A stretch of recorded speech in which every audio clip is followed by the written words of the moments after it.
Yo, mamen, alam mo ba, meron ako natagpuan dito sa Batangas sa may lipa na Chef Chateau ang pangalan. Napakasarap at napakamurang coffee shop, And based on my research, ang ibig sabihin ng Chef Chateau ay pinag-combine na French word na chef.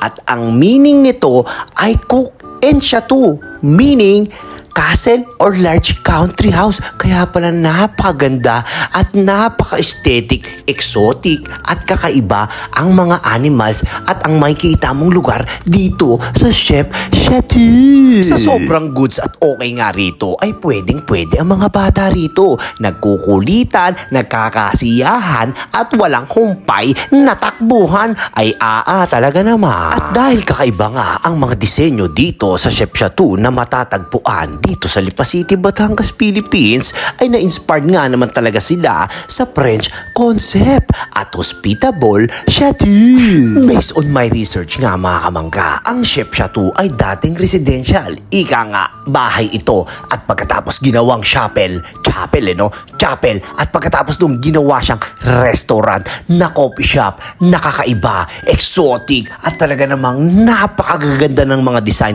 At take note mga kamangga, napakamura, very affordable at pwedeng-pwede kayong mag-date ng inyong loved ones or kabet, jowa, GF or asawa. Aray ko! Did you know mga kamangga, during its early days, Chef Chateau was referred to as Palacio. It is from here that the word chateau, which means palace in French. Cebu ko pursale, French word from Tagalog na ibig sabihin is ice for sale. Aray mo. Ang mga menu rito ay napaka-basic lang, Filipino style at French style. Napakarami ring masasarap na mga sweet at coffee. Sa sobra mong alam at sobra mong daldal, ba't di ka na lang kumain mga kamangga? Punta mo na tong Chef Chateau. Talaga namang hindi ka magsisisi.